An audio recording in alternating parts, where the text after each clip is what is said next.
జీవితంలో చాలా పరిస్థితులు మనల్ని వెనక్కి లాగుతూనే ఉంటాయి. అవి మన ఆర్థిక ఇబ్బందులు కావచ్చు, కుటుంబ సమస్యలు కావచ్చు, వ్యక్తిగతమైన సమస్యలు కావచ్చు, కారణం ఏదైనా కావచ్చు, ఎప్పుడూ బలంగా మనల్ని కింద పడేయడానికి లాగుతూనే ఉంటాయి. అప్పటిదాకా మన అనుకున్నోళ్ళు, మనతో ఉన్నోళ్ళు మన చుట్టుపక్కలే ఉంటూ ఎందుకో తెలియని ఒక ప్రేక్షక పాత్ర వహిస్తారు తప్ప ముందరకొచ్చి చెయ్యిచ్చి బయట పడేసేటువంటి ప్రయత్నమే చేయరు.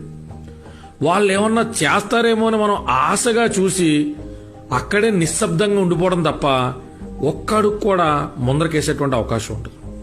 ఇక జీవితం అయిపోయిందేమో, ఈ సమస్యలోంచి బయటపడడం చాలా కష్టమేమో, ఇక జీవితం చరమాంకంలోకి వచ్చామేమో అనుకున్న క్షణం ఒక్కసారి కాస్త ఓపిక తెచ్చుకుని మనమే ఇది మన యుద్ధమే అని ఒక్కడుగు ముందరకేసే ప్రయత్నం చేయాలి. ఆ ఒక్కడుగుతో ఒక్కసారిగా మనం బయటపడిపోవచ్చు, కానీ ఆ ఒక్కడుగుతో మనలో మిగిలి ఉన్నటువంటి నిద్రాణమైన శక్తి ఇంకాస్త ఎదరకు కల్పిస్తూ ఉంటుంది. మన చుట్టూ ఉన్న వాళ్ళు అప్పుడు దాకా మనం వాళ్లే ప్రపంచం అనుకున్న వాళ్ళు కళ్ళెదురుకుండా నడుచుకుంటూ వెళ్ళిపోతూ ఉంటారు, మనల్ని ఒంటరిగా వదిలేస్తారు. వాళ్ళు మన దగ్గరికి రాలేదే అనేటువంటి బాధ కంటే మనం ఎలా ఈ బాధలోంచి బయటపడాలనేటువంటి ఆలోచనే మనకు ముఖ్యం అవ్వాలి.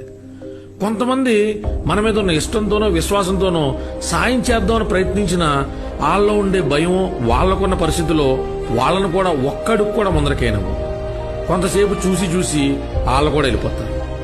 అప్పుడు మనతో పాటు ఉండేది మనం మాత్రమే.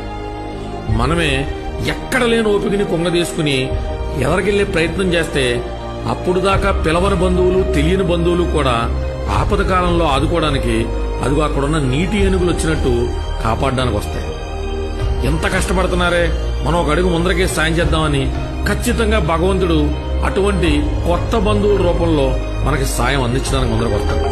మనల్ని ముందరకి తీసుకెళ్తాడు కూడా, మనల్ని ఆ సమస్యలను బయట పడేస్తాడు కూడా.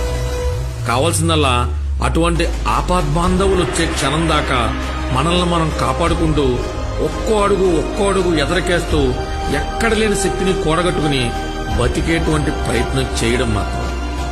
నిత్య జీవితంలో తెలియని, చెప్పుకోలేని కష్టాలతో బాధపడుతున్న మిత్రులందరికీ ఇది కాస్త ఊరటనిస్తుందని ఆశిస్తున్నాను.